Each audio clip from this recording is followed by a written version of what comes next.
통일을 이루긴 했지만 사람들 사이에서 전체주의, 통일국가에 반대하는 학살이 그 주의를 떠돌고 있었던 거죠. 자, 진시황제는 이런 학설에 여러 사람들 주위에 이제 이런 떠도는 어떤 유언비어라고도 할 수 있습니다. 그런 거에 이제 백성들이 선동당할까 봐 걱정을 한 거예요. 자, 그러던 중에 이사가 극단적인 어떤 탄압 정책을 주장하게 됩니다. 진나라의 기록이 아닌 것은 다 틀어버리는 거예요. 그래서 이사는 학자들이 자신이 배운 것을 기준 삼아서 황제를 비난하고 비방하는 말을 퍼뜨린다고 하면서 이를 금지하지 않으면 황제의 권위가 떨어질 거다. 이렇게 얘기를 하는 거예요. 자, 시황제는 이사의 의견을 받아들이고 그 명령을 어기는 사람이 있다면 혹독한 처벌을 가하게 됩니다. 자, 여기서 문제를 하나 제가 내겠습니다.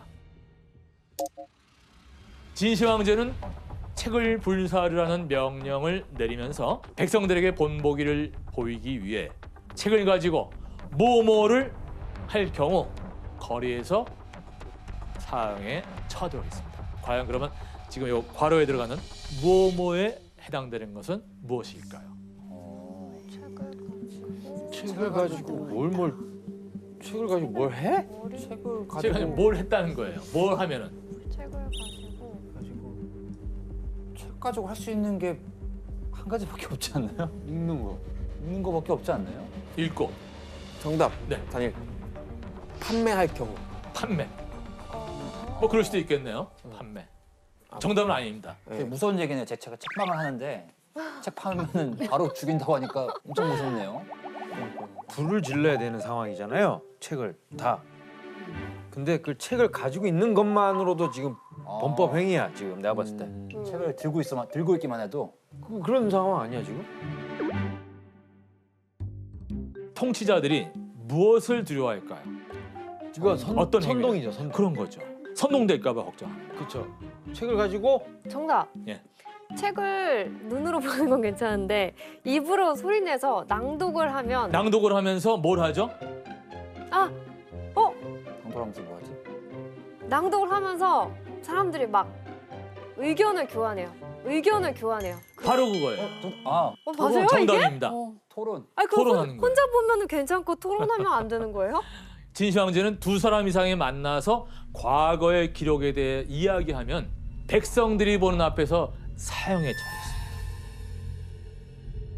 또 명령을 내린 지 30일이 지나도 책을 불태우지 않는 사람이 있다면 얼굴에 문신을 넣었어요.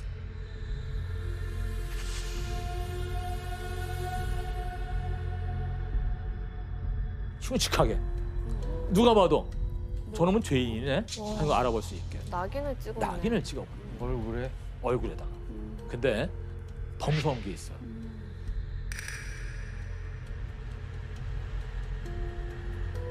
옛날 기록을 가지고 현실을 비난하는 사람이 있다면 삼족을 멸했습니다.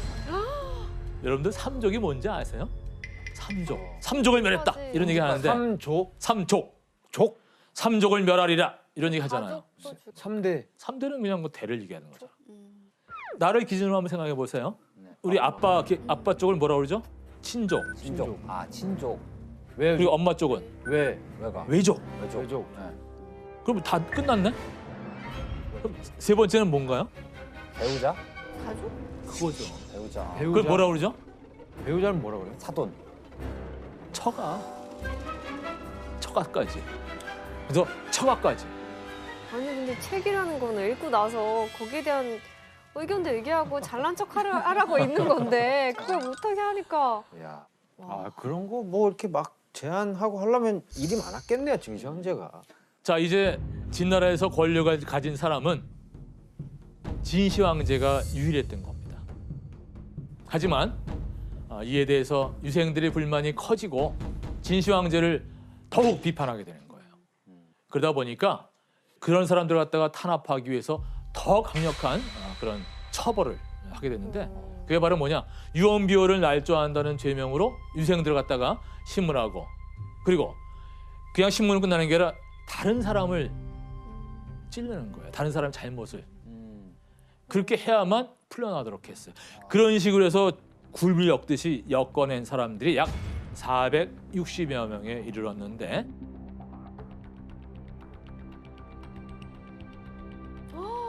구덩이를 파고 그 사람들 다 산채로 묻어버렸어요. 그거를 갱유라고 하죠.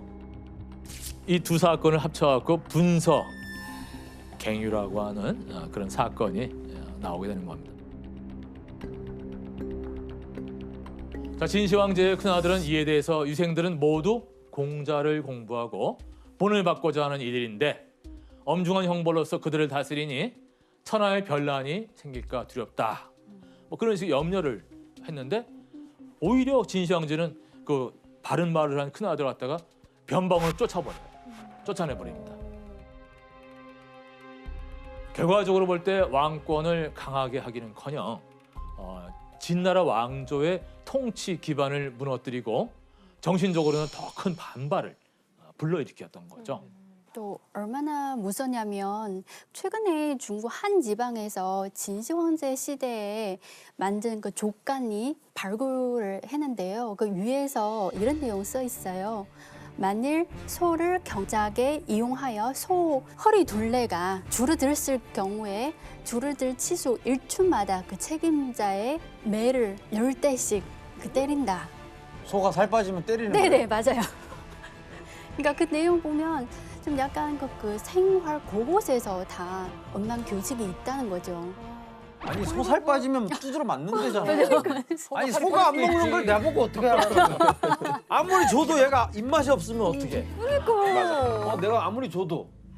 자, 진시 황제는 천하의 권력을 가진 뒤에 불로불사의 꿈을 꾸게 되는 거죠.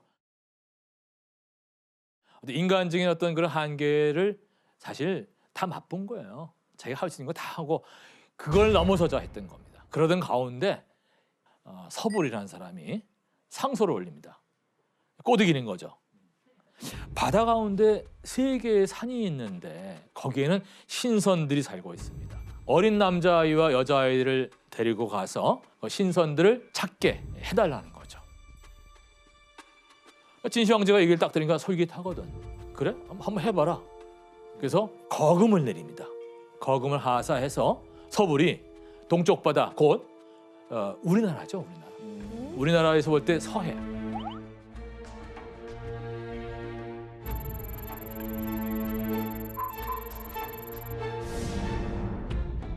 신선을 찾겠다고 떠나긴 했지만 서불도 뭐 어디서 그걸 찾습니까? 그쪽으로 떠나서 소식이 감감, 소식이 되어버리는 거예요. 한마디로 사기를 친 거죠. 황제한테 삥 뜯어갖고 어디로 가버린 거예요, 그냥. 근데 뭐 어떻게 잡아? 그걸 어떻게 잡을 거예요? 그 실제로 우리나라 한반도 남쪽에서도 서불이 와서 흔적을 남겼다라는 그런 전설이 전해지고 있어요. 우리나라예요? 네, 그래서 추사 김정희가 그 명필로 유명하잖아요. 제주도에 있는 정방폭포 근처에서 유배 생활을 했었던 적이 있는데 그때 폭포 옆에 서불 과차. 서불 과차라는 뜻이 정확히 뭐죠? 그 서불이 여기를 지나갔다. 서불이 왔다 갔다라는 어, 이런 어. 나에게 왔다 감, 범선이 왔다 감 이렇게 쓰는 것처럼 서불 과차라는 글씨를 보고서 그거를 탁본을 했다고 합니다. 제주도에 가면은 서복 관련 박물관이 있는데요. 거기에 이렇게 기록되어 있습니다. 서복이 불로 장생약을 구하러 동남 동녀 3,000명이랑 장인 100명과 오곡을 실은 선단을 데리고 한반도 일본 열도의 여러 지방에 도착했는데요. 그중 영주산은 전설의 삼신산 중 하나로 지금의 한라산을 말한다고 합니다. 그리고 서복이 동남 동녀를 데리고 조천포에 상륙한 후에 불로 장생약을 구하러 영주산에 올라갔다는 거지요.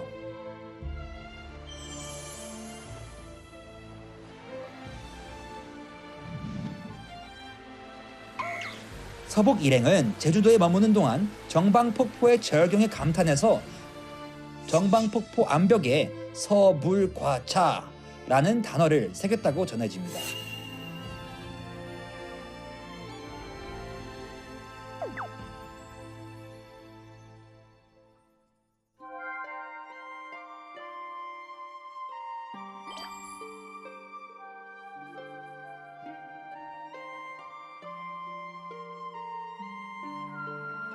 그리고 서귀포의 지명 또한 서복이 서쪽으로 돌아간 포구가 있는 마을이라는 데서 유래됐다는 설이 있습니다.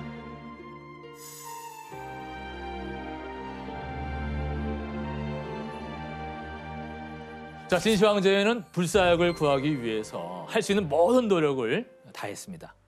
그 중에 하나가 이제 스스로 신선이 되려고 한 것이었는데 자신을 신선이라고 칭하는 두 사람이 나타나서 자신들이 약을 구하러 갔지만은 방해물이 있는 것 같다. 약을 구하기 위해서는 황제가 악귀를 피해서 진인이 되어야 한다고 이야기를 하게 됩니다. 네? 진인, 그게 뭐예요? 진짜 사람이죠. 예전에 그 신선을 추구했던 중국 사람들이 만들어낸 하나의 그런 개념입니다. 진인. 물에 들어가도 젖지 않고 그리고 불에 들어가도 타지 않고 구름을 탈 수 있으며 천지와 함께 영원히 존재하는 그런 신선과 같은 존재다. 그 경지에 도달하려면은 황제가 거처하는 곳을 사람들이 모르게 해야 된다라고 당부를 합니다. 그래서 진시 황제는 당장 내가 진인을 사모해 왔다. 지금부터 진인이라 하고 나를 짐이라고 부르지 않겠노라. 그렇게 명령을 합니다. 그리고 수도북은 200리 안에 궁궐 270곳을 구름다리로 다 연결을 해버려요.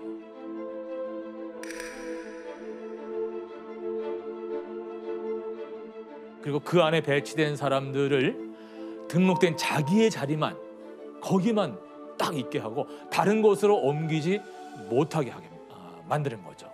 그게 왜냐하면 자신의 거처를 아는 사람을 최소화하고 발설하지 말도록 하게 됩니다. 그러던 가운데 어느 날 행차하던 그 진시황이 산 위에서 이렇게 아래를 딱 내려다 보니까 신하들의 수레와 말의 수가 너무 많은 거야. 건방지게. 그런 말을 한 거예요. 그런데 며칠 후에 보니까 그 수레 숫자가 확 줄어들어 버렸어. 누가 내 말을 들었던 거지? 누군가가 이걸 발설한 거다 해갖고 자신의 말을 발설한 사람을 찾으라고 합니다. 근데 나오지는 않아요. 아무도 인정을 하지 않는 거야. 그래? 그럼 다 죽어요. 너무하다. 그 사건 이후에 황제가 행차한 곳을 아는 사람은 아무도 없었다고 하죠. 하지만 자신을 스스로를 갖다가 신선이라 칭하고 진시 황제에게 진인이 되는 방법을 알려주었던 두 사람 역시 도망가 버립니다.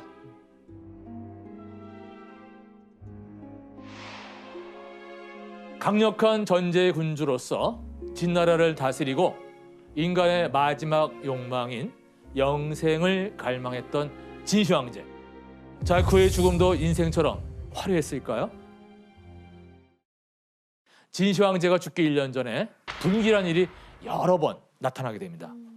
어느 날 하늘에서 유성이 떨어졌는데 그 유성이 땅에 닿자마자 다 타버리지 않고 돌이 되어버렸어요. 근데 백성 가운데 누군가가 그 돌에 진시 황제가 죽고 땅이 나뉜다라는 글을 새겨놓은 겁니다. 오. 그 소식이 진시 황제의 귀에 들어가게 된 겁니다.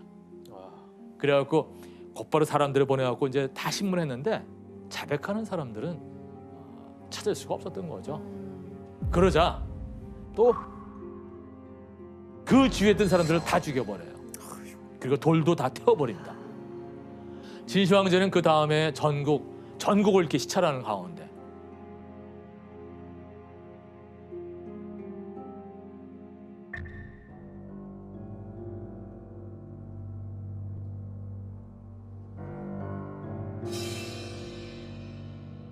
시찰하다가 급격하게 쇠약해져서 위독해집니다. 하지만 시황제는 죽음이라는 말을 입 밖에 내기 싫어했던 거예요. 그래서 신하들은 감히 그 죽는 문제를 갖다가 황제한테 못했던 거죠. 시황제는 병이 갈수록 심해져 갔는데 자기의 후사가 좀 두려웠겠죠. 자기는 이제 깨달은 거야. 이제 나도 그때가 됐나? 그래서 그 아들을 불러드리라고 했어요. 그런데 그걸 붙이기 전에 답장이 오기도 전에 숨을 거둬버려요.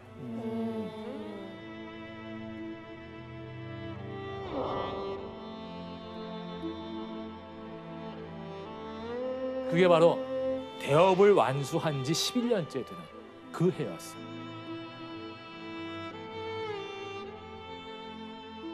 진시황이 사망의 원인에 대해서도 여러 가지 설이 있어요. 예, 하나는 진시황 어려서부터 몸이 되게 허약했고요. 또, 예, 원래 기관지염 그리고 연골증이 앓았는데 또 커서 왕이 된 다음에 워커릭이잖아요. 또 스트레스를 받아서 뭐 간질이 증상도 있었고 그래서 그 장거리 가는 동안 간질이 좀 발병해가지고 그냥 사망했다고 그런 설이 있더라고요. 몸이 약했구나.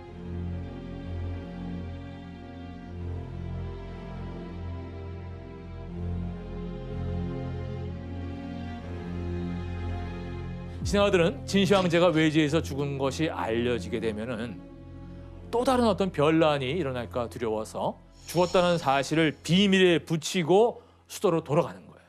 그걸 왜 자꾸 그걸 유지하고 있는 거예요? 안 알리고? 수도회가 모든 것들을 세팅해 놓기까지는 시간이 좀 필요했던 거죠. 진시황제가 죽고 그때 그 주위에 있던 간신배들이 장난을 치는 거죠. 왜? 생각을 해보니 똘똘한 큰아들이 오면은 자신들은 뭐가 됩니까? 힘을 쓸 수가 없죠. 아까 뭐라고 그랬죠? 그 큰아들이 그 아버지한테 바른 말 했다가 어떻게 했습니까? 변방으로 쫓겨갔다고 했죠. 그래서 유언장을 살짝 바꿉니다. 어떻게 바꾸냐면 변방에 나가 있는 큰아들에게는 너 죽어. 자살해라. 자결해라. 그리고 내 뒷자리는 호해에게 물려주겠다고. 위조를 한 위조를 거예요? 한 거예요. 결국은 큰아들은 그걸 받고 자결을 합니다. 아이고. 아버지가 죽으라니까 죽어야죠.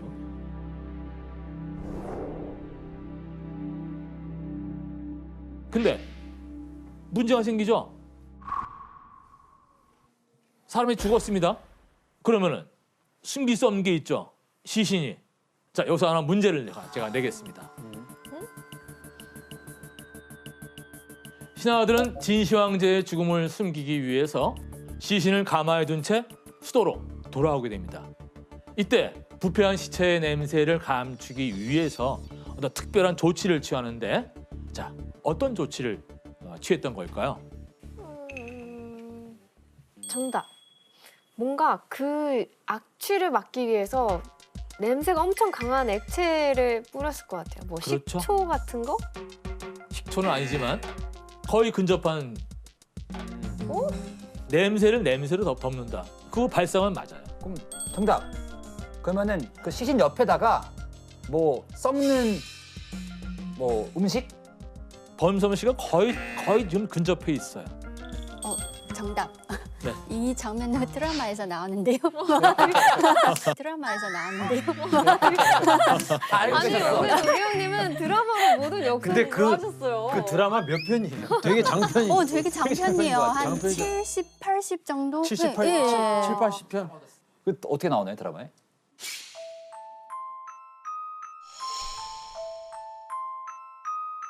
석은 무슨 생선 네. 가마에 넣어가지고 비슷한 냄새예요. 정답입니다. 그쪽 그 썩은 시체니까. 아영 씨가 말한 게 정답인데 딱 정확하게 말씀하신 거예요. 썩은 생선 냄새. 그걸로 이제 덮어버린 거죠. 소금에 절인 그런 고기를 술에다 실었다고 합니다. 아 근데 너무 비참한 것 같아요. 징그럽다. 시체 막 물고기들이랑 같이. 그러니까 이 신하들은 평상시와 마찬가지로 황제가 살아있는 것처럼 정사를 알리고 수라상도 그대로 올렸어요. 황제가 평소에 수행해야 했던 어떤 그 결제 같은 것들도 환관이 다 대신을 하는 거죠. 죽고 나면 어떤 권력도 소용이 없네요. 그렇죠. 한순간이네요 진짜. 그렇게 6개의 나라를 통합하고 뭐 신처럼 살았던 사람이 마지막은 썩은 생선과 함께 이렇게 가는 게 난 너무 그거를 잘했으면 정말 최고의 황제로 남을 법한 이 음. 그게 좀 안타깝네요.